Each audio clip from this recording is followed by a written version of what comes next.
여러분 반갑습니다. 여러분의 멘탈 전도사 천마스입니다.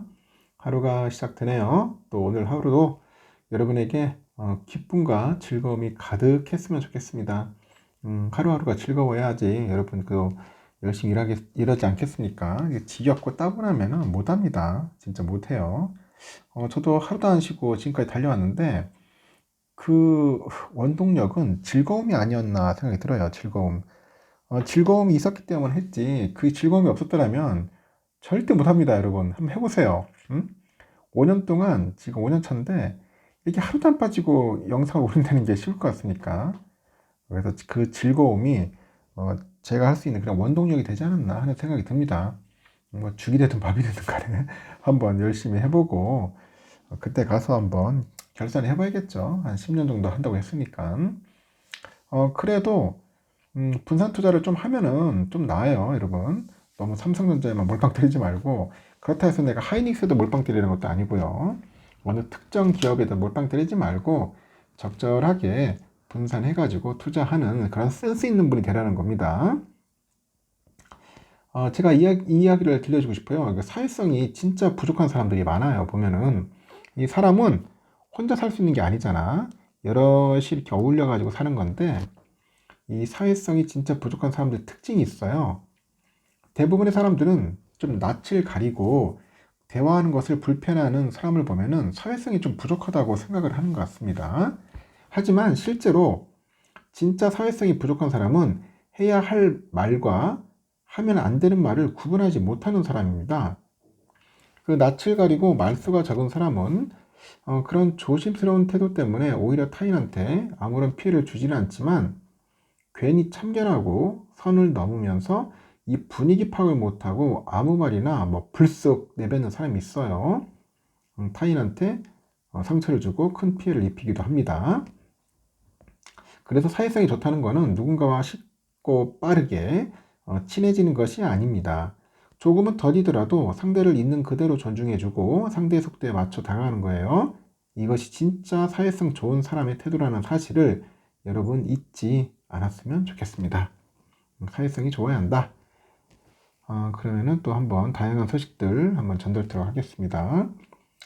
하여튼 참고해서 들으시고요. 여러분에게 그 투자의 안목이 조금씩 넓어졌으면 좋겠습니다. 알겠죠? 뭐 삼성전자 투자 안 해도 됩니다, 여러분. 저는 강요하는 것도 아니고 여러분이 보시고 좀 더 투자의 시야를 좀 넓혔으면 좋겠어요. 그리고 내공도 좀 키웠으면 좋겠고. 그 바이든 미국 행정부가 지난 13일에 중국에 대한 그 AI 반도체 수출 통제를 강화했어요. 강화하자 벌써부터 글로벌 반도체 업계에 미치는 파장이 적지 않을 것이다. 이런 전망이 나오고 있습니다. 이 바이든 행정부가 참 보면은 또라이 같아. 애들이 보면은 무조건 중국 수출 통제한다고 난리치고 있고, 자기네 나라 기업들은 어쩌자는 겁니까? 좀 솔직히. 한국을 비롯해서 동맹국들은 수출 규제 대상에 포함되지는 않았는데 엔비디아를 비롯해서 삼성전자, 하이닉스 등에 간접적으로 미치는 파장도 상당할 거로 예상이 되죠. 이렇게 반도체 업계는 당혹감을 감추지 못해요. 미국 상무부는 13일 AI 개발에 필요한 반도체를 한국 등 20개 동맹국가 파트너에 대해서 제한 없이 판매하면서 나머지 대다수 국가에도 한도를 설정하는 내용이 담긴 신규 수출 통제를 발표를 했고요. 동맹국이 아닌 국가에 본사를 둔 단체는 향후 2년간 국가별로 5만 개에서 최대 32만 개의 첨단 그런 그래픽 처리 장치만 구입할 수 있도록 하는 등의 그 내용이 주요 골자입니다. 여기에 중국, 러시아, 북한 등 이른바 우려 국가의 기존 AI 반도체 수출 통제는 유지하면서 일부 폐쇄형 AI 모델이 이들 국가로 넘어가지 못하도록 조치를 추가했습니다. 한국과 일본, 대만, 호주, 영국 등 20여 개 동맹국과 이 파트너는 규제에서 제외됐습니다. 이는 전략 경쟁 상대인 중국으로 직접 가는 반도체를 차단하는 기존 수출 통제에 더해서 중국이 제3국을 활용해서 우회로를 확보하지 못하게 하려는 의도로 풀이되네요. 이렇게 해당 조치가 나오다 보니까 AI 칩 선두주자로 꼽히는 미국 상장사 그 엔비디아죠. 미국의 엔비디아 주가가 그러니까 그 전에 빠졌어요. 좀 빠졌는데 엔비디아의 그 전체 매출 가운데 미국의 고객으로부터 나오는 비중이 56%에 이른다 합니다. 특히 중국 매출이 17%야. 그러니까 결국은 통제해버리면은 엔비디아는 실적 떨어지고 주가 빠질 수밖에 없는 겁니다. 이렇게 미국이 자국 기업과 주가 피해까지 감수하면서 대중국 통제 수위를 높인 배경에는 중국의 AI 수준이 예상보다 빠르게 성장하고 있다는 위기감이 있는 것 같아요. 지난 10일 폐막한 세계 최대 가전 IT 전시회 CES 2025에서 중국은 AI를 기반으로 해서 업그레이드된 로봇 청소기 등을 선보였고 관람객들의 눈길을 사로잡았습니다.